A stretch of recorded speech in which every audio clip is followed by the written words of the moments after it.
Welcome to study point account channel. Study point account চ্যানেলের এই ভিডিওতে আজ আমি তোমাদের সাথে শেয়ার করব আরপিএফ কনস্টেবল এক্সাম 2025-এর জন্য প্র্যাকটিস সেট, এবং এটা হলো আরপিএফ কনস্টেবল এক্সামের জন্য 15 নম্বর প্র্যাকটিস সেট।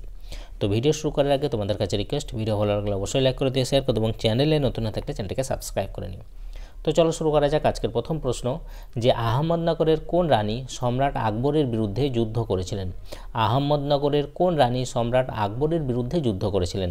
তিনি হলেন চাঁদ বিবি। চাঁদ বিবি ছিলেন আহমদনগরের রানী এবং তিনি সম্রাট আকবরের বিরুদ্ধে যুদ্ধ করেছিলেন। কমনওয়েলথ গেমস কোন বছরে ভারতে অনুষ্ঠিত হয়? কমনওয়েলথ গেমস কোন বছরে ভারতে অনুষ্ঠিত হয়?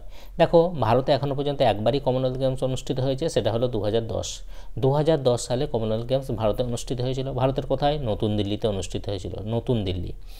কমনওয়েলথ গেমস প্রথম অনুষ্ঠিত হয়েছিল কত সালে? 1930 সালে। কোথায়? কানাডার হ্যামিল্টনে।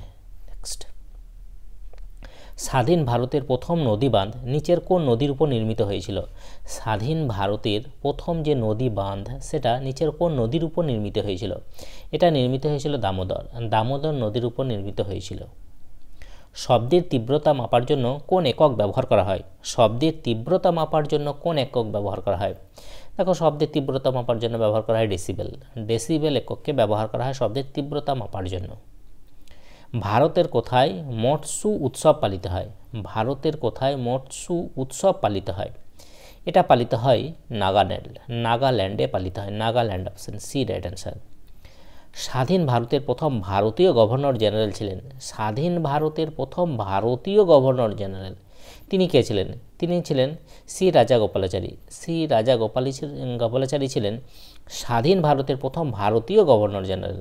নেক্সট, খিলাফত আন্দোলন শুরু হয়েছিল। খিলাফত আন্দোলন শুরু হয়েছিল কোথায়? শুরু হয়েছিল তুর্কিতে খিলাফত আন্দোলন শুরু হয়েছিল। Option D right answer. Microchip তৈরিতে নিম্নের কোনটি ব্যবহার করা হয়? মাইক্রোচিপ তৈরিতে নিম্নের কোনটি ব্যবহার করা হয়? এটা হলো সিলিকন। মাইক্রোচিপ তৈরিতে যেটি ব্যবহার করা হয় সেটা হলো সিলিকন। জলাভূমি এবং ধান ক্ষেত থেকে এই গ্যাসগুলির মধ্যে কোনটি নির্গত হয়? জলাভূমি এবং ধান ক্ষেত থেকে এই গ্যাসগুলির মধ্যে কোনটি নির্গত হয়? এটা হলো মিথেন গ্যাস নির্গত হয়, যার রাসায়নিক সংকেত কি? CH4। মিথেন, CH4 হলো মিথেন। কোনটি ভারতে পর্তুগিজদের কলোনি ছিল না? কোনটি ভারতে পর্তুগিজদের কলোনি ছিল না? পর্তুগিজদের কলোনি ছিল না আন্দামান ও নিকোবর দ্বীপপুঞ্জ। আন্দামান ও নিকোবর দ্বীপপুঞ্জ কিন্তু পর্তুগিজদের কলোনি ছিল না। পন্ডিচেরি, তারপর চন্দননগর, গোয়া, এগুলো সবই কিন্তু পর্তুগিজদের কলোনি ছিল। কে স্মল পক্স ভ্যাকসিন আবিষ্কার করেন? কে স্মল পক্স ভ্যাকসিন আবিষ্কার করেন? এটা করেছিলেন এডওয়ার্ড জেনার আবিষ্কার করেছিলেন। অস্ট্রেলিয়ার রাজধানী কোথায়? অস্ট্রেলিয়ার রাজধানী হলো ক্যানবেরা হলো অস্ট্রেলিয়ার রাজধানী। ভারতের শেষ মোগল সম্রাট বাহাদুর শাহ জাফরকে 1857 সালের বিদ্রোহের পর কোথায় নির্বাসনে পাঠানো হয়েছিল? শেষ মোগল সম্রাট ছিলেন বাহাদুর শাহ জাফর। তাই বাহাদুর শাহ জাফরকে 1857 সালের বিদ্রোহের পর কোথায় নির্বাসনে পাঠানো হয়েছিল? তাকে পাঠানো হয়েছিল বার্মাতে নির্বাসনে পাঠানো হয়েছিল। ভারতের একটি অঙ্গরাজ্যের রাজ্যপালকে কে নিয়োগ করেন? ভারতের একটি অঙ্গরাজ্যের রাজ্যপালকে কে নিয়োগ করেন? দেখো, রাজ্যপালকে নিয়োগ করেন রাষ্ট্রপতি নিয়োগ করেন। আর রাজ্যপাল শপথ গ্রহণ করেন কার উপস্থিতিতে?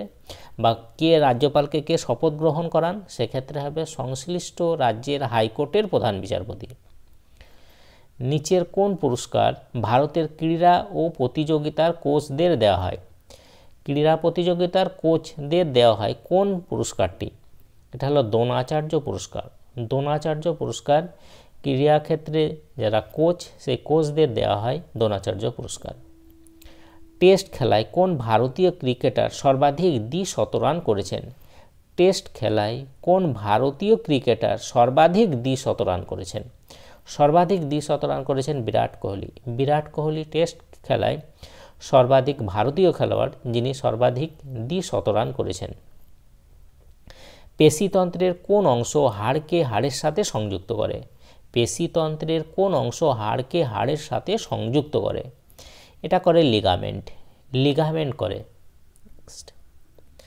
আকবর কর্তৃক নির্মিত পঞ্চমহল কোথায় অবস্থিত? আকবর কর্তৃক নির্মিত যে পঞ্চমহল সেটা কোথায় অবস্থিত? এটা অবস্থিত ফতেপুর সিক্রিতে অবস্থিত। অমরকণ্টক অবস্থিত। অমরকণ্টক অবস্থিত অর্থাৎ অমরকণ্টক কোথায় অবস্থিত? অমরকণ্টক অবস্থিত মধ্যপ্রদেশে অবস্থিত অমরকণ্টক। ড্যাশের অধীনে ভূমিকম্প অধ্যয়ন করা হয়? কোনটির অধীনে ভূমিকম্প অধ্যয়ন করা হয়? এটা হলো সিসমোলজির অধীনে ভূমিকম্প অধ্যয়ন করা হয়। Option B right answer. কোমাগাতামারুর ঘটনা নিম্নের কোনটির সাথে সম্পর্কিত? কোমাগাতামারুর ঘটনা নিম্নের কোনটির সাথে সম্পর্কিত? এটা হলো ভারতের স্বাধীনতা সংগ্রাম।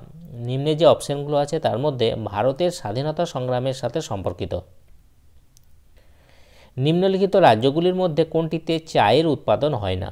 নিম্নলিখিত রাজ্যগুলির মধ্যে কোনটিতে চায়ের উৎপাদন হয় না? দেখো, আসামে চা উৎপাদন হয়, ত্রিপুরাতে হয়, পশ্চিমবঙ্গে হয়। যে রাজ্যে হয় না সেটা হলো মধ্যপ্রদেশ রাজ্যে কিন্তু চায়ের উৎপাদন হয় না। নিম্নলিখিত কমিটিগুলির মধ্যে কোনটি ভারতে কর সংস্কারের সাথে সম্পর্কিত? নিম্নলিখিত কমিটিগুলির মধ্যে কোনটি ভারতে কর সংস্কারের সাথে সম্পর্কিত? এটা হলো রাজা চেলিয়া কমিটি কর সংস্কারের সাথে সম্পর্কিত। বিশ্বের উষ্ণায়নের জন্য নিম্নলিখিত কারণগুলির মধ্যে কোনটি দায়ী? দেখো, বিশ্বের উষ্ণায়নের জন্য নিম্নলিখিত কারণগুলির মধ্যে যেটা দায়ী নয় সেটা কোনটি? যেটা দায়ী নয় সেটা হলো সৌরশক্তির ব্যবহার কিন্তু দায়ী নয়। Option C right answer. ISRO এর সদর দপ্তর কোথায়? ইসরোর সদর দপ্তর হলো বেঙ্গালুরুতে হলো ইসরোর সদর দপ্তর। ইসরো যার ফুল ফর্ম হলো ইন্ডিয়ান স্পেস রিসার্চ অর্গানাইজেশন। নিম্নলিখিত রাষ্ট্রগুলির মধ্যে কোনটি বিমস্টেক গোষ্ঠীর সদস্য নয়? নিম্নলিখিত রাষ্ট্রগুলির মধ্যে কোনটি বিমস্টেক গোষ্ঠীর সদস্য নয়? দেখো, এখানকার মধ্যে যেটি বিমস্টেক গোষ্ঠীর সদস্য নয় সেটা হলো পাকিস্তান কিন্তু বিমস্টেক গোষ্ঠীর সদস্য নয়। বিমস্টেক যার ফুল ফর্ম কি? Bay of Bengal initiative for multi sectoral technical and economic cooperation. Bay of Bengal initiative for multi sectoral technical and economic cooperation হলো বিমস্টেকের ফুল ফর্ম। বিমস্টেক সদস্যভুক্ত দেশ কোনগুলি? Bharat, Bangladesh, Bhutan, Myanmar, Sri Lanka, Thailand, Nepal.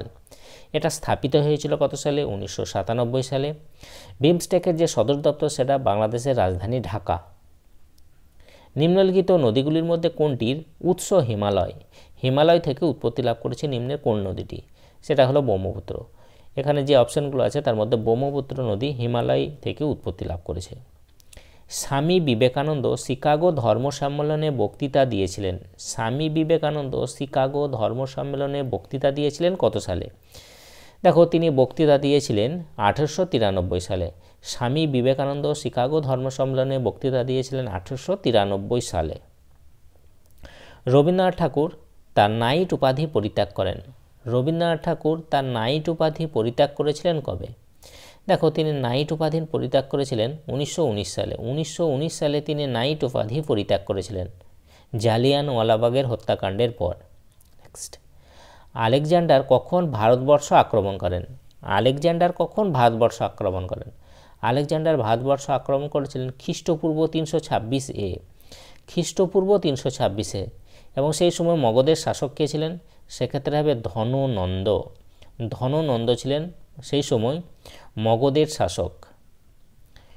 1944 সালের 14 এপ্রিল ব্রিটিশ সেনাবাহিনীকে পরাস্ত করে আইএনএ যেখানে ভারতীয় পতাকা উত্তোলন করেছিল সেই জায়গার নাম? 1944 সালে 14 এপ্রিল ব্রিটিশ সেনাবাহিনীকে পরাস্ত করে আইএনএ যেখানে ভারতীয় পতাকা উত্তোলন করেছিল সেই জায়গাটার নাম হলো Moirang. Option B right answer. ভারতে পরমাণু শক্তি কমিশনের প্রথম সভাপতি কে ছিলেন? তিনি ছিলেন হোমি ভাবা ছিলেন ভারতের পরমাণু শক্তি কমিশনের প্রথম সভাপতি। নিম্নে উল্লেখিত স্থানগুলির মধ্যে কোনটি একটি স্বাধীন রাষ্ট্র নয়? এটা হলো আলাস্কা কিন্তু স্বাধীন রাষ্ট্র নয়। Option C right answer. নিম্নলিখিত কোন জায়গায় ক্ষুদিরাম বসুকে ফাঁসি দেওয়া হয়? নিম্নলিখিত কোন জায়গায় ক্ষুদিরাম বসুকে ফাঁসি দেওয়া হয়? দেখো, ক্ষুদিরাম বসুকে ফাঁসি দেওয়া হয়েছিল Muzaffarpur, option C right answer. Fiji রাষ্ট্রের অবস্থান। ফিজি কোথায় অবস্থিত? ফিজি রাষ্ট্রের অবস্থান হলো এশিয়া প্রশান্ত মহাসাগরীয় অঞ্চলে। এশিয়া প্রশান্ত মহাসাগরীয় অঞ্চলে। সম্মিলিত জাতিপুঞ্জের মানবাধিকার কমিশনের সদর দপ্তর কোথায়? সম্মিলিত জাতিপুঞ্জের মানবাধিকার কমিশনের সদর দপ্তর হলো জেনেভায় এর সদর দপ্তর। নিম্নে উল্লেখিত ব্যক্তিদের মধ্যে কে হকি খেলোয়াড় নন?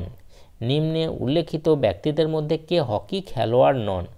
দেখো, এখানকার মধ্যে যিনি হকি খেলোয়াড় নন তিনি হলেন Milkha Singh, option B right answer. তিনি ছিলেন একজন ভারতীয় field sprinter and track runner এবং তিনি ফ্লাইং সিখ নামেও পরিচিত। এবং মিলখা সিংয়ের যে অটোবায়োগ্রাফি সেটা হলো the race of my life হলো মিলখা সিংয়ের অটোবায়োগ্রাফি। নিম্নে উল্লেখিত নোবেল পুরস্কার বিজয়ীদের মধ্যে কোন ব্যক্তির কলকাতার সঙ্গে বিশেষ কোনো যোগাযোগ ছিল না? নিম্নে উল্লেখিত নোবেল পুরস্কার বিজয়ীদের মধ্যে কোন ব্যক্তির কলকাতার সঙ্গে বিশেষ কোনো যোগাযোগ ছিল না? তিনি হলেন হরগোবিন্দ খুরানা। হরগোবিন্দ খুরানার সাথে কলকাতার বিশেষ কোনো যোগাযোগ ছিল না। হরগোবিন্দ খুরানা কত সালে নোবেল পুরস্কার পেয়েছিলেন? 1968 সাল। 1968 সালে তিনি নোবেল পুরস্কার পেয়েছিলেন। 2011 সালের জনগণনা অনুসারে ভারতে পুরুষ ও মহিলা সাক্ষরতার হারের পার্থক্য কত ছিল? 2011 সালের যে জনগণনা, সেই জনগণনা অনুসারে ভারতে পুরুষ ও মহিলা সাক্ষরতার হারের পার্থক্য কত ছিল? পার্থক্য ছিল 16.68%। 16.68%। লাটমার হোলি ভারতের কোন রাজ্যে পালিত হয়? লাটমার হোলি ভারতের কোন রাজ্যে পালিত হয়? এটা পালিত হয় উত্তরপ্রদেশ। উত্তরপ্রদেশ রাজ্যে পালিত হয় Lathmar Holi, option C right answer. তো এই ছিল আরপিএফ কনস্টেবল এক্সামের জন্য প্র্যাকটিস সেট। যদি তোমাদের ভিডিওটা ভালো লাগে অবশ্যই লাইক করে দিয়ে শেয়ার করো এবং চ্যানেলে নতুন হয়ে থাকলে চ্যানেলটিকে সাবস্ক্রাইব করে নিও। তা আজ এই পর্যন্ত, ওকে বাই।